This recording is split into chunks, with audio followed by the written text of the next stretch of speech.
Many Americans gaze at the sky, and see only a vast uncharted frontier for exploration. But President Donald Trump reminds Americans that there's another potential reality in space. It could become a military battlefield, a place where this nation's independence is protected or lost. The point isn't to repel an alien invasion from deep space. We're not worried about Klingons. But Americans do have reason to be concerned about technologically advancing adversaries here on Earth. China and Russia have ambitious satellite programs. Such satellites can be used for improving telecommunications, internet coverage, weather forecasting. Or they may be weaponized to shoot down rival satellites, disrupt a nation's land-bound electrical grid, and stake a claim to space, and hence ground superiority. A war in space could be swift and devastating. We could be deaf, dumb and blind within seconds, says Representative Jim Cooper, a Tennessee Democrat. Seldom has a great nation been so vulnerable. Trump's solution: create a space force to defend this nation's security against adversaries that could gain military superiority on the ground via military dominance overhead, in space. Trump recently ordered Joint Chiefs of Staff Chairman General Joseph Dunford to take on the mission. Our destiny beyond the Earth is not only a matter of national identity, but a matter of national security, Trump said. No argument there. Trump didn't offer details, but Congress decides whether and how a sixth branch of the military could be carved out and what its aim would be. The administration's first mission, selling the idea to skeptical lawmakers.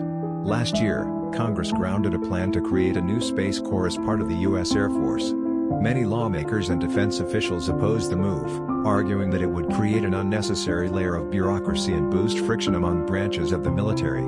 Translation: existing military budgets might be pinched to make way for a new space service.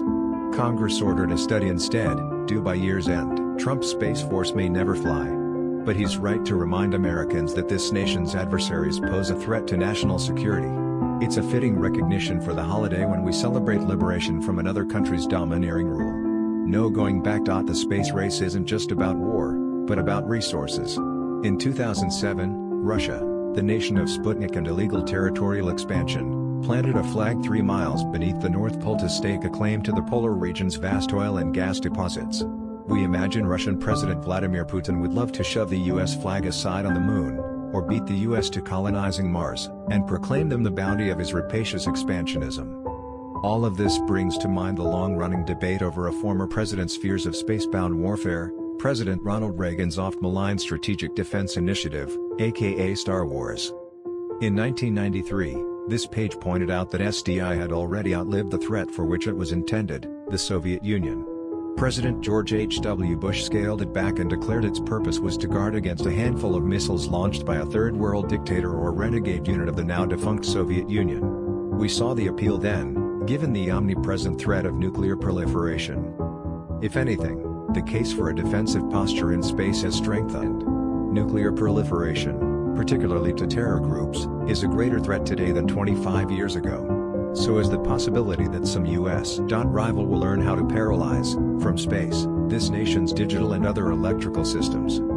Space is supposed to be the new, limitless frontier for peaceful endeavors. But a geopolitical tussle on Earth could easily morph into an arms race in orbit. Whatever you call it, the U.S. needs a smart, robust defense in space.